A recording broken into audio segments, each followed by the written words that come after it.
And welcome to the segment of the show we call Hellbent for Horrible Questions, where I invite guests on to talk about their art and answer some horrible, horrible questions. And today, our guest is Simone KISIEL, who is the founder of Magic Dog Productions in New York City. Simone has directed and edited a few feature films, one of which is a horror comedy entitled Housed, which goes live on Amazon streaming services August 31st. She's also the director of the feature film Bugs, a trilogy, which will be making its world premiere at the Women in Horror Film Festival October 4th through the 7th in Peachtree City, Georgia. I'll also be attending the festival and the premiere myself. Now, Bugs, a trilogy, is nominated in 4 award categories, one being the Best Feature Film category. And Simone, welcome to the show. Hi, thank you so much for having me. I'm happy to be on your show. Before we talk about the festival world and the world premiere that you can have, tell us a little bit about your movie Housed. Oh, great. Housed is a horror comedy found footage sort of silly piece that is about 7 students that get caught at a house party when the apocalypse strikes. So it's sort of a sitcom. They're dealing with your average apocalyptic issues like zombies and demons, but the real trouble is living together in the apocalypse. Now, is this something that started as a short film and then expanded into a feature? It started as a web series. We had a 12-episode arc, and then we shot 6 more episodes and realized that instead of just releasing them online, it might be nice to put the whole thing together as like a one standalone piece. So we ended up with an hour of Housed. Were you directing and wearing other hats as well? Yes, on this one, I actually was the only crew member. I was the director. We shot it on a GoPro, so it was found footage. It was a little bit easier. There's some leeway there. But I was running the camera and the sound and special effects and wardrobe and craft, everything that required not an this actor. Begs the question. You're doing, was this your first feature? Yes, absolutely. It was my first foray into filmmaking on my own. I worked at Stone Street Studios after I graduated from NYU. And there I was able to put together a couple short films. But that was the first project where I stepped away from a studio and I just tried to put something together without any support outside of a very small crowdfunding campaign and a couple very dedicated actors. So, of course, for a first feature, why not try doing 2 of the most difficult kinds of genres that are possible combined? Because comedy's hard and horror is hard, both of them because of timing. So what made you choose horror comedy as a style to start with? Well, I love both genres and I like to put them together because I think there's something really magical about the juxtaposition between somewhat slapsticky comedy and the really heavy nature that of what horror can often be. But the real reason is I had 2 former students from where I was working at Stone Street who approached me and they had this concept and they wanted me to take it under my wing and see if I could make it happen. And I said yes. So this is, let's talk a little bit about what's happening for you at the Women in Horror Film Festival. I looked on your website and you've been to quite a few festivals, to say the least. So you've been very busy since you founded your studio in 2015, correct? Yes. So within 3 years, you have multiple credits and have you gone to many festivals or do you just put your films out to them? I've gone to a number of festivals, especially, of course, the ones that are local to New York. Those are easy to attend. But I back in 2015, for the web series version of House, we went to the Miami Web Fest, and that was a really great time. And the other one that really sticks out is the Portland Horror Film Festival. The genre festivals are so much fun because there are so many more attendees that are not affiliated with any of the films. They're not friends and family of the filmmakers. They're just fans of the genre, and it's quite an incredible thing to be able to be in a room absolutely filled with people who just want to see new indie horror. Where else would I run into a huge group of my people? Yeah, that's what keeps me going to different festivals and to conventions. It's just the energy that happens there. And many different conventions have many different types of energies as well. So this is your first time going to the Women in Horror Film Festival, and you're having a world premiere. Hooray! Congratulations on that. Thank you. We're so excited. So tell us a little bit about Bugs, a trilogy. Sure. Bugs is it's a horror anthology in the style of the 1975 trilogy of terror starring Karen Black, in that it's three shorts make a feature, and the same actress plays three different characters across three different stories, and it explores themes of paranoia, helplessness, and abandonment. You know, things that some of us experience in real life, and it's all connected through the idea of bugs. And one of the things that I love about horror and people who listen to my show is that I love how easy it is to use for allegory and to have creatures and things stand in for emotions and anxieties that we've got. What's your philosophy around horror if you have something that is kind of a driving force of what you want to say? Well, I think genres like horror and sci-fi are a really good avenue by which to, well, encourage and sometimes hopefully force critical thought around different social issues and things like that. But it's also a vehicle that can be used to explore the things that truly scare us. It's a place and a time where we can unpack the things that keep us up at night in a safe way, in a safe space where we're not actually in danger of impending death or whatever we're sort of looking at. But it's a comfortable place to explore things that make us very uncomfortable. Now, back to you talking about the trilogy of terror kind of homage that you're doing here, or at least a stylistic idea of Yeah. having one actress doing three different roles.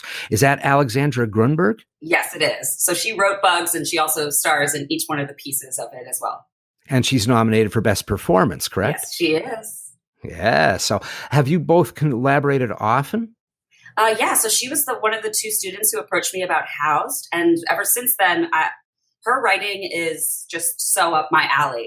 I always think of her as the new female Stephen King. Like, she's just absolutely prolific, and she's brilliant, and she gets me, and she writes stuff that is socially poignant, and it presses things, but it doesn't. It's never too heavy-handed. It's never too on the nose. So we did House together, and then we put together a bunch of little shorts. Like, we had a little micro short that went to the Portland Horror Film Festival, and then of course Bugs. And right now I'm in pre-production on a new short film that she wrote as well. And we are also in development on our next feature film. So I'm not letting her go. I'm keeping her. Well, begs the question as well. You're the director, correct? So how is it to direct the writer of the movie when she's taking on so much, three different roles? Yeah, she's, like I said, she's just absolutely amazing. I'm not sure that another person could do what she does, but it's really fun. It's really great. I've directed a number of actors who wrote the piece that we're working on, and she's been the most fun with that because she's very flexible when we're on set. Every once in a while, I'll be like, hold on, I need you to take off your actor hat and put on your writer hat real quick because I have a question for the writer. And she can absolutely switch gears and just handle it all in stride. So, and she's also, by the way, one of my main casting directors. So she wears as many hats as I do, and I couldn't do it without a partner who was as capable as she is. Well, collaboration is so important. And I think that brings me back to the Women in Horror Film Festival. You're going to be there as an artist and a guest. And I know all film festivals have their own style and energy. What do you hope to experience at film festivals in general? But what do you think you're going to hopefully get out of Women in Horror Film Festival specifically? Well, I imagine that I'm going to meet probably people that I'm going to be friends with and possibly collaborate with in the future, and people I hope to know for the rest of my life. I've seen some of the work that's come out of Women in Horror Film Festival, and it's just really good stuff. Samantha and Vanessa have selected work that's just unique and outstanding. So I'm really looking forward to meeting the people who are doing what I'm doing and learning from them and getting to know them. And I'm also really excited about sharing my work with people who I think will really appreciate it. And of course, I've got House coming out, and I've got Bugs will be live for video on demand in October. So I'm hoping to grow my audience in general for Magic Dog and to support fellow artists in the same capacity. Let's talk a little bit about the horror fan here. It sounds like you're a real fan of the genre, which is great. What was your first kiss with horror, the movie that made you fall in love with the genre? It was the original Mummy, the 1930s Mummy movie starring Boris Karloff. Yeah, I was very young when I was watching this movie. I watched a lot of those old timey horror movies with my dad, but there's a scene in this movie that it changed the trajectory of my life. The scene where the mummy gets up from its, I guess, sarcophagus, and it has a walk. It walks out of this room, and we see only a tiny little bit of this mummy. We see like the mummy's wrap dragging behind its foot, but what we see is the man seeing this happen in this very Hitchcockian style of not seeing the monster itself, and we watch in real time this man's mind just break on camera. And that aspect of seeing how someone, not seeing the horror as an audience member myself, but seeing someone else seeing the horror, and how that affected me so much more and so differently, that absolutely changed the way I saw any kind of artistic content, but the way I saw how to reach the audience, it changed it. That's very interesting. Do you find yourself connected or attracted to more of a subtle form of horror, or do you go all about, like, I'm thinking when you're saying that part of the Mummy, I think of Val Lewton films where everything is shadow, and it's usually reactions of the people who are terrified, which of course builds you up as well into getting scared. Do you find that that's what you are attracted to, or do you go into different areas as well with horror? Oh, yeah, that's very much me, what you just described. I personally believe that in the same way that when you're reading a book, especially a scary book, the picture that we paint for ourselves in our own minds is going to be our scariest, most compelling version. So if I were to create that for you as a director, I'm creating my scariest, most compelling version. But if I just give you enough as an audience member to be able to fully visualize and experience your version of the scariest monster or whatever it is that we're looking at, that's going to be much more impactful than if I show you. I can't tell you how many times I've watched a movie and it's going great, and then they show the monster or the alien or whatever, right, and all of a sudden I'm like, oh, that looks just ridiculous. I had a much better version in my head, and it breaks the spell. So I think we, as people, we're fully capable of scaring ourselves, and we're clever. And I don't think people need that much help to imagine the scary thing. And I think it's more powerful to show less and to imply more. So when you hear the word horror, what I love about horror is that it is such a broad genre. It really encompasses quite a bit because it starts as an emotion. But for yourself, when you hear the word horror, what flashes in your mind? What do you initially think of? Well, I think of my two favorite horror movies, which are John Carpenter's The Thing and The Descent. That comes to mind. But what also comes to mind isn't really cinematic. I've been living in the city for over a decade, and what comes to mind is my own personal anecdotes of experiences I've had that were truly horrifying, and stories that have been shared with me by others.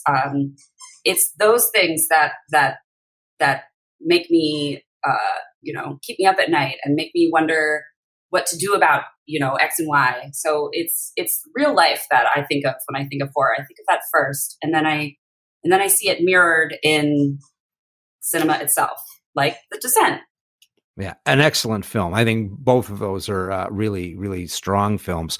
And there's similarities as well, which I think is really interesting. So now most people, when they have a guilty pleasure, if you ask them about movies that are their guilty pleasures, they may bring up a horror movie or something like that.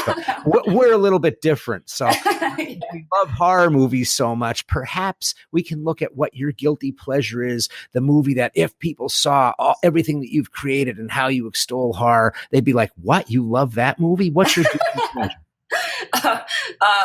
Well, I guess this is my guilty pleasure would have to be silly movies from my past.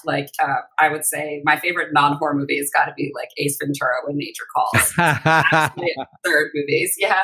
The original Pirates of the Caribbean. I like, I guess that's not that unusual, but so your Jim Carrey movies, your Will Ferrell movies, those silly comedies.